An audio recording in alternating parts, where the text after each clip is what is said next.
కానీ మీకు న్యాయం జరగాలంటే మాత్రం మీ ఎమోషన్ ఖచ్చితంగా వాళ్ళకి వెళ్ళిపోవాలి. మేము కనపర్తికి వస్తాం, మేము ఇక్కడితో ఆపం, మేము 2 రోజుల తర్వాత అక్కడికి వస్తాం కూడా. మంచిగా చదువుకోవాలని తీసుకొచ్చి పడకూడదు, తీసుకొచ్చి చంపి చెమో ఇక్కడ దాన్ని ఫోన్ చేసినాడు మాకు. మొన్న కూడా వచ్చిపోయినండి ఎగ్జామ్స్ ఎట్లా రాస్తాను మంచిగా తండ్రి కదండి, తండ్రి అండి మంచిగా రాసిందని చెప్పింది. ఇంకా 2 అయితే అయిపోతాయి డాడీ అన్నది. 0% commission, low and fair prices. Download Volta app now. Enjoy Voltastic rides. మన ఇల్లు అయిపోతుందంటే ఇల్లు అయిపోతుందని మీరు అయిపోయి వచ్చేసరికి ఇల్లు అయిపోతుంది అని చెప్పిన ఓకే అన్నది. మంచిగా ఫ్రెండ్స్ ఉన్నది. చెగోడి ప్యాకెట్ కావాలంటే చెగోడి ప్యాకెట్ కొనిచ్చిన తిన్నది, పైకి పంపించిన మనం వెళ్ళిపోయాం అంతే. ఇవాళ 8 గంటలకు ఫోన్ చేసి నాకు కనీసం మా పక్కన ఉండే పిల్లలు ఎవరు కూడా మాట్లాడలేదా మీతోని? పిల్లలు మాట్లాడాలి. పిల్లలు ఎలాంటి ఇంతవరకు డిస్టర్బ్ కాకుండా ఉన్నదట ఇప్పటి వరకు. ఎప్పుడు ఇట్లా చచ్చిపోవాలనే ఆలోచన కానీ ఇదని ఎప్పుడు అడిగిన. మానసిక అనే పాప ఉంటది, ఆ పాపని తెలుసుకున్నాను. పాపని తెలుసుకుంటే ఎప్పుడు ఇలా లేదన్నా నాకు మంచి ఫ్రీ ఉండదు అంకుల్, అప్పుడు ఎలాంటి ఆలోచన లేదని చెప్పింది డైరెక్ట్. ఎందుకు చచ్చిపోతుందండి, ఎందుకు చచ్చిపోతుంది అసలు? లెటర్ తప్పండి, లెటర్ రాంగ్ మొత్తం. వాళ్ళు రాసి పెట్టారు, మా పాప రైటింగ్ కాదు అదంతా రాంగ్. వీళ్ళు బరాబర్ ఇంతవరకు మేము ఒక 4 గంటలు అవుతుంది అలా స్టేషన్ లో పిటిషన్ ఇచ్చి వస్తువులు ఏమైనా చూసారా మీరు? అమ్మాయికి సంబంధించిన వస్తువులు కానీ ఇంతవరకు బుక్కులలో ఏదైతే ఉంటుందో హ్యాండ్ రైటింగ్, ఈ లెటర్ లో ఉండే హ్యాండ్ రైటింగ్ లో మీరు చూపించే ప్రయత్నం చేశారు? చూసినామండి, సేమ్ లేదు. మన సివి సార్ చూసిండు, ఎస్ఐ సార్ చూసిండు. మరి పోలీసులు ఏమంటున్నారండి? అంత క్లియర్ గా మీకు ఉన్నప్పుడు అన్ని కూడా క్లియర్ గా ఇక్కడే కాపలా ఉంటారు కానీ మమ్మల్ని పట్టించుకుంటారు సార్. మేడం మమ్మల్ని పట్టించుకుంటలేరు. వాళ్ళు అమ్ముడు వేళ్ళు మాకు ఏమద్దు, మా పాప పోయింది, మా పాప మాకు కావాలి. దారుణం అంటే కన్న తండ్రి అని తీసుకొచ్చి తోలినండి మేడం. నా బిడ్డను చంపిండు. నా పెద్ద అయ్యా నా షాప్ కూడా అమ్ముతుందండి, నా మెడికల్ స్టోర్ మొత్తం అమ్ముతుంది. అంత పర్ఫెక్ట్ అయిన పాప ఎందుకు చచ్చిపోతుందండి? ఆ పాపను ఎంబీబీఎస్ చేద్దాం, ఖచ్చితంగా ఊరికి ఒక సేవ చేయించాలని ఆలోచనతో, డాక్టర్ చేయించాలని ఆలోచనతో. అయితే లెటర్ లో అయితే ఒక అమ్మాయికి రాసినట్టుగా ఉంది, ఫ్రెండ్ నాకు డాక్టర్ చదవాలి అమ్మాయి అన్న ఆశతో రాసినట్టుగా ఉంది. అంటే తల్లిదండ్రులు గుర్తుకు రాకుండా ఒక ఫ్రెండ్ కు మాత్రమే రాస్తుందా? అసలు అది అంతా రాంగ్ అండి, అసలే మొత్తం రాంగ్. అది తల్లిదండ్రులు నేను ఎంత ప్రేమతో ఉంటా మేడం, నేను ఎంత ప్రేమతో ఉంటా. నాకు ఆడపిల్లలు మేడం, పెద్ద పాప తర్వాత 2 కవల పిల్లలు, పాప తర్వాత 2 కవల పిల్లలు, 3 పాపలు. ఈ పాప ఇప్పుడు చిన్న పాప 6 ఇయర్స్ నుండి సక్సెస్ కోచింగ్ సెంటర్ లో సీట్ వస్తే నెక్కల్లో చదివింది. అక్కడ కూడా ఎలాంటి ప్రాబ్లం లేకుండా చదివిన పాప ఇప్పుడు ఇక్కడికి ఈ ప్రాబ్లం అవుతుందా? అంత బాధపడి చచ్చిపోయేంత బాధ లేదండి. ఖచ్చితంగా చంపేసి కార్డులు పడ్డాయి, 2 కార్డులు పడ్డాయండి. అసలు గొంతుకు గానీ ఇక్కడ గానీ కోసుకోవడానికి గానీ మొత్తం కూడా వీళ్ళు హాస్టల్లో ఉంచుతున్నారా, కత్తులు ఉంచుతున్నారా లేకపోతే అదే తెలియదు. ఇంతవరకు ఇలాంటి అనుభవాలు అవపడలేదు. పైకి పోయి చూశాను, బిల్డింగ్ మీద నుంచి దూకినప్పుడు, బిల్డింగ్ నుంచి కింద పడ్డప్పుడు మీరంతా కూడా మొత్తం రెక్కలు బొక్కలు ఇరుగుతాయి, తల బలుగుతుంది. అది మొత్తం అయితే వాళ్ళంటున్న ప్రకారం యాజమాన్యంలో ఎవరో ఒకరు అక్కడికి వస్తే ఎంజిఎం దగ్గరకు వస్తే వాళ్ళని కొట్టి మీరు పంపించారు, అందుకనే వీళ్ళు బయటికి రావట్లేదు అంటున్నారు. లేదండి, ఇంతవరకు ఎవరి మీద దాడి చేయలేదు. ఇప్పుడు అంటారు కాబట్టి ఇప్పుడు చేస్తామండి, ఇప్పుడు చేస్తాం. ఇక ఇంతవరకు అయితే ఎవరి మీద చేయలేదు. మాకు న్యాయం జరగాలి. ఇప్పుడు పాపకు అన్యాయం ఆవేశం ఏముండదా మేడం? ఎవరిని ఏమనద్దా? అంటే ఇక ఎవరిని ఏమనద్దా? ఇప్పుడు ఒక హాస్టల్ అన్నప్పుడు ఎవరున్నారు అసలు? ఆ వాడే నా లేడీ ఉన్నాడా, బాయ్ ఉన్నాడా? కాదు మేడం, బాయ్ తీసుకుపోయిందట. ఎట్లా తీసుకుపోతారు? ఇప్పుడు లేడీస్ బాయ్ ఉంటాడా మేడం? బాయ్ ఒక అబ్బాయి ఎట్లా తీసుకెళ్తాడు? నమ్మి ఇట్లా దోలినాం మేడం. మా పాపను మళ్ళీ మాకు ఆ విధంగా ఇస్తే సరిపోతుంది. మేము ఇవ్వాలని ఇబ్బంది పెట్టాం. అనవసరంగా మా పాపను చంపిల్లు.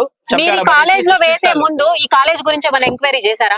చేసామండి, మా పిల్లలు చదివి అంత బాగానే ఉండే, ఎలాంటి ప్రాబ్లం లేదు అనేది చూసి జాయిన్ చేయడం జరిగింది. ఫుడ్ కూడా మంచిగానే ఉన్నదని చెప్పింది. ఎప్పటికి ఎలాంటి ప్రాబ్లం అయితే చెప్పలే. కాలేజ్ మీద ఎలాంటి సీసీ ఫుటేజ్ కూడా క్లియరెన్స్ లేదు మేడం. జరుగుతూ చెప్పాలి కదా మేడం. ఇప్పుడు పాప హాస్టల్ ఉంటారు, నాకు 2 ఆడపిల్లలు, జ్వరం వచ్చినా కూడా వార్డెన్ ఉంటారు. ప్రతి ఒక్క వార్డెన్ పొద్దున్న లేవగానే అటెండెన్స్ తీసుకోవాలి. పొద్దున్న లేవగానే 8 గంటల వరకు పాప ఎక్కడ చూడదా? ఏం చేస్తున్నారు మరి కాలేజ్ యాజమాన్యం? వాళ్ళు పక్కబందిగా ఏదో ఆలోచన చేసి అది బయటికి రావద్దని పొక్కకుండా ఉండాలని తీసుకొచ్చి బయటపడేసి మేడం. అయితే మీరు పొద్దున వెళ్ళారు లోపలికి, ఇప్పుడు బయటకు వచ్చారు, ఇన్ని గంటలు ఏం చర్చ జరిగింది? వాళ్ళు ఏమంటున్నారు? సీసీ ఫుటేజ్ చూస్తాం, అసలు క్లియరెన్స్ లేదు. అన్ని గంటలు సీసీ ఫుటేజ్ చూస్తున్నారా మీరు? మొత్తమే క్లియర్ లేదు అసలు. అక్కడ లోపల యజమానికి సంబంధించిన యజమాని వత్తాలు అంటారు. ఇంతవరకు లోపల ఒక్కరు కూడా లేరు. అసలు యజమాని లేదు, ఇంతవరకు ఎలాంటి యాజమాన్యం రాలేదు. మేము రోడ్ ఎక్కుతున్నాం, వాళ్ళు వస్తారు అడిగి రండి. చూసారు కదా. అయితే గ్రామస్తులందరూ ఏకమయ్యి ఇక్కడ ధర్నాకి అయితే పూనుకుంటున్నారు, రోడ్డు మీద ధర్నా చేస్తా అంటున్నారు. అయితే ఏ అమ్మాయికి కూడా ఇలాంటి సంఘటన జరగచ్చు, ఆ మహిళా దినోత్సవం రోజున ఇట్లాంటి సంఘటన జరగడం అయితే చాలా. అయితే అమ్మాయి పడిపోయినప్పటి నుంచి ఇప్పటి వరకు కూడా యాజమాన్యం ఒక్కరు కూడా ఇక్కడ లేరు. అయితే మేము మార్నింగే వెళ్ళాము, మార్నింగ్ 8 గంటల నుంచి సీసీ కెమెరాని చూస్తున్నాము, ఏది కూడా క్లియర్ లేదు. సీసీ కెమెరాలో అని వాళ్ళ తండ్రి అయితే చెప్పారు. ఏదేమైనా ఇప్పటికైతే ఇంకా కూడా ఇది మిస్టరీగానే ఉందని చెప్పాలి. యజమానికి సంబంధించిన యాజమాన్యంలో 8 మంది డైరెక్టర్లు ఉంటారంట శివాని కాలేజీకి సంబంధించి. ఎవ్వరొక్కరు కూడా ఇప్పటి వరకు కూడా కళ్ళకు కనిపించలేదని అయితే అంటున్నారు. ఇప్పటి వరకు కూడా ఓన్లీ తల్లి తండ్రి ఏసీపీ గారు మాత్రమే లోపల ఉండి మార్నింగ్ నుంచి సీసీ కెమెరాస్ ని అబ్జర్వ్ చేస్తున్నారట. అందులో కూడా ఎటువంటి ఫుటేజ్ లేదంట. వీళ్ళు డిలీట్ చేశారా లేదంటే దాన్ని కవరేజ్ చేయాలని చూస్తున్నారా అని అయితే వీళ్ళు వాపోతున్నారని చెప్పాలి. ఇప్పుడు మనతో తండ్రి గారు అయితే మాట్లాడారు. వీళ్ళు ఇప్పటికీ కూడా ధర్నా చేసే సిద్ధంగా ఉన్నారు. గ్రామస్తులు మొత్తం కూడా ఏకమయ్యి ఇక్కడికి వచ్చారు. హనంకొండలో మొత్తం కూడా ఉద్రిక్త వాతావరణం నెలకొందని చెప్పాలి. ఇక్కడే మనకు హైవే రోడ్ ఉంటుంది, కరీంనగర్ కి వెళ్లే రోడ్ ఉంటుంది. అక్కడికి వెళ్లి వాళ్ళందరూ చూడొచ్చు మీరు. గ్రామస్తులు ఎంత మంది ఇప్పటికి గుమిగూడారు. మనకు సిటీలలో అయితే పక్కన ఏం జరుగుతుందో కూడా పట్టించుకునే పరిస్థితి ఉంటుంది. కానీ గ్రామంలో ఉన్న ఒక అమ్మాయికి న్యాయం జరగాలని ఈ రోజు ఊరు అంతా ఇక్కడికి తరలి వచ్చిందని చెప్పాలి. గ్రామం మొత్తం కూడా రోడ్డు మీదకి వెళ్తున్నారు. ఏదేమైనా ఇంకా కూడా మనము నిజాలైతే బయటికి రావాల్సి ఉంది. ఇంకా పోస్ట్ మార్టం దగ్గరనే ఆ అమ్మాయి ఉంది, ఆ శివమయ్యతో ఉంది. ఆ పోస్ట్ మార్టం జరుగుతుందా, మరి పోస్ట్ మార్టం జరిగేటప్పుడు వీడియో కవరేజ్ ఏదైతే కావాలి అని వీళ్ళైతే వాపోతున్నారు. ఈ ఏసీపీ గారు కూడా ఇక్కడే ఉన్నారు. మరి ఏ నిర్ణయం తీసుకుంటారు, అసలు ఎలా న్యాయం చేస్తారు, ఒంటి మీద ఉన్న గాయాలకు సమాధానం ఎవరు చెప్తారు అనేది అయితే తెలుసుకోవాల్సిన పరిస్థితి అయితే ఇక్కడ ఉందని చెప్పాలి. అమ్మా, ఈ సమయంలో మిమ్మల్ని మందలించడం అయితే బాధాకరమే. కాకపోతే న్యాయం జరగాలని అయితే మేము కూడా కోరుకుంటున్నాము. మీరు పొద్దున్న నుంచి లోపలనే ఉన్నారు. అసలు ఏం చేశారు, ఏమేం చెప్పారు? వెయిటింగ్ హాల్ లో ఏం లేదు ఇప్పటి వరకు చేసింది. మాకు కోపం వచ్చి మేమే బయటకు వచ్చినాం అంతే తప్ప ఇప్పటి నుండి జరగని న్యాయం ఎట్లా జరుగుతుంది మేము బయటకు వచ్చినాం అంతే. మా పాప 6:30కేమో చనిపోయిందట మేడం నిన్న సాయంత్రం. ఇవాళ పొద్దునే అసలు వాళ్ళు ఎప్పుడు చూసింది తెలియదు. నైట్ పడుకునేటప్పుడు ఉన్నదట. పొద్దుగాల ఏ టైం కు పడ్డది నైటా మరి అసలు వీళ్ళు చంపేసిన్లా మాకు చంపేసిన్లనే డౌట్ మేడం. అంత కోసిన్లు ఇగో ఈ పైనుంచి పడితే మేడం 5వ అంతస్తు ఆడికి మగవాళ్ళు కూడా ఎక్కడానికి లేదు. ఈ పాప ఎట్లా ఎక్కింది అంత పైనుంచి, మళ్ళీ పడితే ఏదో ఒకటి ఇరగాలి, ఏమి ఇరగలేదు పాపకు. తీసుకుపోయి ఇల్లు రూమ్ చెక్ చేశారా అసలు వాళ్ళ బట్టలు?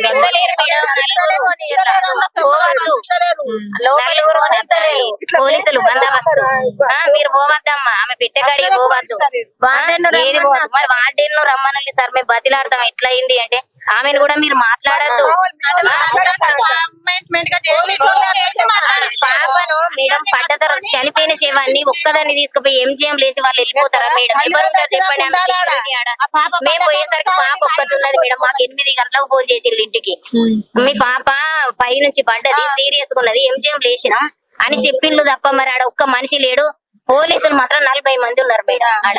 సెక్యూరిటీ పెద్ద కూతురు కదమ్మా? పెద్ద కూతురు మేడం, నాకు 3 పాపలు, పెద్ద కూతురేమే. మాకు న్యాయం జరగాలి మేడం. చంపేసిళ్ళు అంతే తప్ప వేరే ఏం లేదు. ఆ పాపకి ఇలాంటి చెడు ఆలోచనలేదు. లెటర్ సంగతి ఏమంటారు మీరు? లెటర్ ఎక్కడ లెటర్ చూస్తలేరు. ఇచ్చింది అసలు ఆ లెటర్ కూడా మా కాడికి రాలే ఇప్పటి వరకు. అయితే ఫోన్లలో మేము చూసాము చాలా మంది ఫోన్లలో ఆ లెటర్ ఉన్నట్టు. లెటర్ లేదు మేడం, అది వీళ్ళు కావాలని దాన్ని బెదిరించి రాసిందో, వీళ్ళందరూ అనుకోని దాన్ని ఏం చేసిందో. ఆ లెటర్ లో ఒక అమ్మాయి పేరు రాసిందండి, రమ్య అని, ఫ్రెండ్ అని. అట్లా ఫ్రెండ్ ఎవరైనా ఉన్నారా? ఏం లేరు మేడం, ఫ్రెండ్స్ అందరు మంచోళ్ళే అన్నది. ఆమెకున్న ఫ్రెండ్స్ అయితే ఫ్రీగానే ఉంటారు అని చెప్పింది నాతో మాట్లాడి. మొన్న సాయంత్రం 4:30కి వాళ్ళ డాడీ వచ్చినప్పుడు నాకు ఫోన్ చేసి మాట్లాడింది. మంచిగానే రాస్తానా మమ్మీ, ఏం భయం లేదు, తెలిసినే వస్తానే అని చెప్పింది. కానీ ఇంత తొందరలో మేము ఇట్లా అవుతుంది అనుకోలేము మేడం. ఆ పాపను అది కోత్తా అంటే దాని పడ్డ అవస్థ ఏంది మేడం? అసలు ఒక ఆడామెకు అసలు న్యాయం లేదా మేడం ఈ దేశంలో? అరే వాళ్ళు ఏమంటారు, ఎఫ్ఐఆర్ రాస్తే మేము కేసు బుక్ చేస్తామంటే ఎఫ్ఐఆర్ ఎందుకు మేడం? మీరు ఫస్ట్ చూడడం ఎంజిఎం లోనే చూసారు. అప్పటికి మరి గొంతు దగ్గర కూడా గాయం ఉంది కదా, చూసారా? ఇక్కడ వరకు కప్పి ఉన్నది. ఇట్లా చూసేసరికి ఈడ కోసినట్టు ఈడ కట్టి ఉన్నది మేడం. ఆమెను చిత్రహింస పెట్టి చంపిల్లు మేడం. ఏం లేదు, కావాలని చేసి. ఎంజిఎం లో మరి మీరు తెలుసుకున్నారా? ఇప్పుడు మీరు తెచ్చే వరకే ఇట్లుందా, మరి మీ దగ్గరకు వచ్చే వరకే అని వాళ్ళని ఎవరన్నా అడిగారా? లేరు మీరు, ఎవరు ఉంటారు ఆడ ఉన్న హాస్పిటల్ సిబ్బంది కూడా ఏం మాట్లాడారు? హాస్పిటల్ సిబ్బంది ఒక్కరే ఉన్నారు మేడం. వాళ్ళకి అట్లా ఇట్లా వాళ్ళు ఉంచాలి కదా. ఇక్కడ ఎందుకు ఉంచలేదని న్యాయం చేయాలి. నా పాపకని కాదు మేడం, ఇంకో పాపకి అట్లా జరగదు. అది పోలీసులు చచ్చిపోయిన శవాన్ని 8 డైరెక్టర్లు అట కదండి మొత్తం శివాని కాలేజీకి. అందులో ఎవ్వరు కూడా ఇక్కడ ఇప్పటి వరకు రాలే. అయితే మీరు ఇప్పుడు ముందు ఏం చేయబోతున్నారమ్మా ధర్నా ఏం చేద్దాం, శివాన్ని పట్టుకొచ్చి ఇక కాలేజీ పోస్ట్ మార్టం కూడా ఇంకా కాలేదు కదా శివాన్ని పట్టుకొచ్చి కాలేజీలనే ఇస్తాం. మాకు న్యాయం జరిగే వరకు ప్రిన్సిపాల్ రావాలి. ఈ శివాని కాలేజీ ఇవ్వలో వాళ్ళు రావాలి. ఆయన కోసం ఇంతవరకు ఉన్నది, ఆయన వస్తలేడు, ఆయన రావాలి. రాకుంటే మాత్రం శివాన్ని పట్టుకొచ్చి ధర్నా చేస్తాం. వేసుకొని కూర్చుంటే వేసుకొని ఇక మొత్తం అదే మేడం, న్యాయం అయితే చూస్తున్నారు కదా. అయితే గ్రామస్తులందరూ కూడా ఒకటే మాట మీద ఉన్నారు, ఇక్కడ వచ్చి ధర్నా చేస్తాము మేము, అసలు ఏం జరిగిందన్న పూర్తి విషయాలు డైరెక్టర్లు ఒక్కరైనా ఇక్కడికి వచ్చి సమాధానం చెప్పాలి, లేదంటే శవమే ఇక్కడికి తీసుకొచ్చి పెడతాము అని అయితే వీళ్ళైతే అంటున్నారు. చూడాలి ఏం జరగబోతుంది అనేది. వాళ్ళ తల్లి బాధ అయితే మనం ఎవ్వరము తీర్చలేదని చెప్పాలి. నా బిడ్డకైనా ఈ పరిస్థితి ఎవరికి రావద్దు అని అయితే ఆమె వాపోతుంది. అయితే 3 కుమార్తెలు ఉన్నారు ఈమెకి. అందులో మొదటి కుమార్తె ఈ రోజున ఇట్లాంటి దుర్ఘటనకు కావడము, ఇలా వాళ్ళ చేయి దాటిపోవడం అనేది బాధాకరం అని చెప్పాలి. చూడాలి ఏం జరుగుతుందని అయితే తెలుసుకోవాల్సిన అవసరం ఉంది మనకు కూడా. ఇలాంటి వాళ్ళకి న్యాయం జరగాలని అయితే మేమైతే మనస్ఫూర్తిగా కోరుకుంటున్నాం.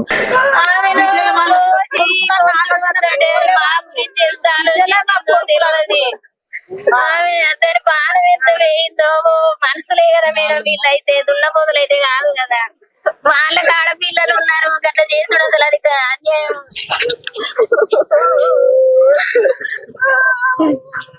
సరే అండి, న్యాయం జరుగుతుంది అని అయితే మనం అనుకుంటున్నాం. మీ ప్రయత్నం అయితే మీరు చేయండి, చూద్దాం. సరే,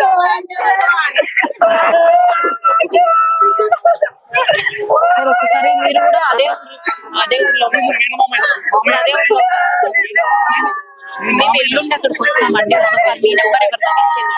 ఆల్రెడీ న్యూస్ లో వస్తుంది, ఇది 2వ పర్సన్ ఇస్తే మేము ఎల్లుండి వస్తాం.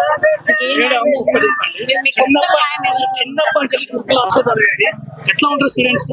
ఇంత క్లెవర్ ఉంటారు, అసలు ఎలాంటి ఆలోచన లేదు. క్లెవర్, చిన్నప్పటి క్లెవర్, ఫస్ట్ క్లాస్ ర్యాంక్ ఇప్పటి వరకు. అట్లాంటి అమ్మాయికి ఇట్లాంటి ఆలోచన ఇంత దృష్టి తీసుకొచ్చింది వీళ్ళు. వీళ్ళకి న్యాయం అవుతుందా? మీరే చెప్పండి మేడం, న్యాయం చేయండి మీరు. కనీసం ప్లస్ చూపెడతలేరు, ఏం చూపెడతలేరు అసలు. ఏంటి అసలు పోలీస్ వ్యవస్థ పెట్టుకున్నారు, అయిపోయిందా మేడం? పోలీసు వాళ్ళని నమ్మితే అయిపోయిందా డబ్బులతోని? న్యాయం లేదా మేడం? మాకు న్యాయం చేయండి మేడం అంతే. మీరు ఎల్లుండి కాదు కాదు ఇంకా 2 రోజులు ఎక్కడ ఉంటాం మేమైతే వెళ్ళాం. న్యాయం జరగాలి. మేము చూసారు కదా, గ్రామస్తులు అయితే ధర్నాకి ఇక్కడ నుంచి తరలి వెళ్లారని చెప్పాలి. ఇది శివాని కాలేజ్ క్యాంపస్. ఇక్కడ నుంచి రోడ్ మీద వరకు వీళ్ళు ధర్నా చేయడానికి అయితే పూనుకున్నారు. ఏదేమైనా వీళ్ళు న్యాయం జరిగేదాకా ఇక్కడ నుంచి కదలని అయితే చెప్తున్నారు. కాకపోతే లోపల ఏసీపీ గారు కూడా వాళ్ళతో పిల్లలతో పాటు ఉండి, తల్లిదండ్రులతో పాటు ఉండి సీసీ కెమెరాలన్నింటినీ కూడా చెక్ చేశాడంట. కానీ ఏ విషయం అయితే రాలేదు బయటికి అంటున్నాడు. ఏసీపీ గారు కూడా ఇక్కడే ఉన్నారు, కానీ ఇప్పుడు మాట్లాడే పరిస్థితిలో లేరు. అంటే ఇంకా ఈ పూర్తిగా ఏదైనా తెలుసుకున్న తర్వాత మాట్లాడతాము అన్నట్టుగా చెప్తున్నారు. ఏదేమైనా తెలియాల్సి ఉంది ఈ దుర్ఘటన వెనకాల రీజన్ ఏంటి, అసలు ఏం జరిగింది లోపల, అసలు బయటికి ఎందుకు రానివ్వట్లేదు, అసలు గాయాలు ఎందుకున్నాయి, ఇది మర్డరా ఆత్మహత్య అనేది అయితే పూర్తి వివరాలు ఇంకా తెలియాల్సి ఉంది.